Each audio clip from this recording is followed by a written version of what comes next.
এই বৃষ্টির দিনেও ঘুরতে বেরিয়ে পড়লি?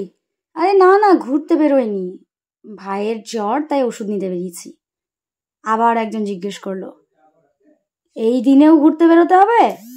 আরে না গো, ঘুরতে বেরোয়নি গো, কাজ আছে, কাজে বেরিয়েছি। শুধু ঘোরার জন্য আমায় বেরোতে হয় না, আমার অনেক কাজ থাকে। বাড়িতে কোনো ছেলে না থাকলে যা হয় সমস্তটা আমাকে করতে হয়।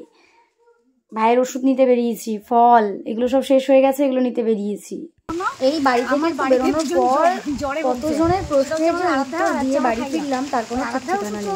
আসলে ব্যাপারটা হচ্ছে যে বৃষ্টি ঝড়ের দিনেও আমাকে মানে আমার রেহাই থাকে না, আমার কোনো ছুটি নেই, সমস্ত কাজ করতে হয় নিজেকে। তাই ঝড় বৃষ্টি তুফান যাই আসুক না কেন, কাজ করতেই হবে। তো বেরিয়ে পড়েছিলাম হচ্ছে বাড়িতে যেগুলো একটু মানে বাড়ন্ত ছিল, যেমন ফল, তারপরে ভাইয়ের ওষুধ আনা, এইগুলোই আনতে গেছিলাম। তাই কত প্রশ্নের উত্তর দিলাম।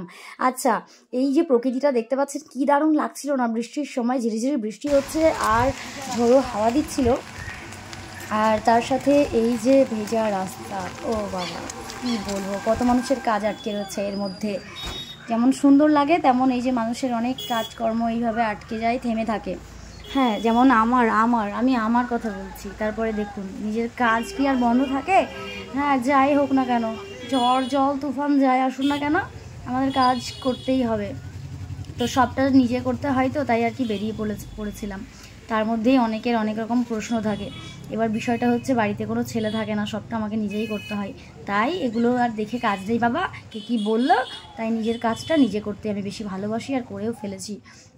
তো আমার কাজ হয়ে গেছে, আমার সব নেওয়া হয়ে গেছে। চলুন আর একটা যেতে যেতে একটা জিনিস দেখতে পাবেন, যদিও ভিডিওটা সেভাবে করা হয়নি, তো সেভাবে দেখাতে পারছি না। এই যে রাস্তার ওপরে দেখবেন, এই মোড়ের ওপরে কত মাছ বসে, সব কিন্তু এগুলো ওই পদ্মার মাছ বলে না, পদ্মার বা হ্যাঁ সেরকমই। তো সেই মাছ, অনেক মাছ বসে এখানে, একদম লাইন দিয়ে কাকু দাদারা সব বসে। এত সুন্দর দেখতে, মজা লাগে না। এই যে দেখতে পাচ্ছেন কি বড় বড় ইলিশ পাওয়া যায়। একদিন ভিডিও করে না হয় দেখাবো, আজকে একটুখানি এইভাবেই দেখুন ভালোভাবে। একদিন না হয় আমি সুন্দর করে ভিডিও করে দেখাবো, যদি দেখতে চান কমেন্টে অবশ্যই জানাবেন। দেখুন দেখুন কি ভারী মজা লাগছিল। আমি আমার বোনিকে দেখানোর জন্য ভিডিওটা করেছিলাম, তা ভাবলাম যে বোনিকে ভিডিও কল করে দেখাবো, সেটা ভুলে গিয়ে চলে এসেছি। তো এই যে দেখতে পাচ্ছেন সন্ধে হয়ে গেছে, আমি বাড়িও ফিরে এসেছি, বাড়ি এসেই ভয়েসটা দিচ্ছি। দেখুন কি সুন্দর।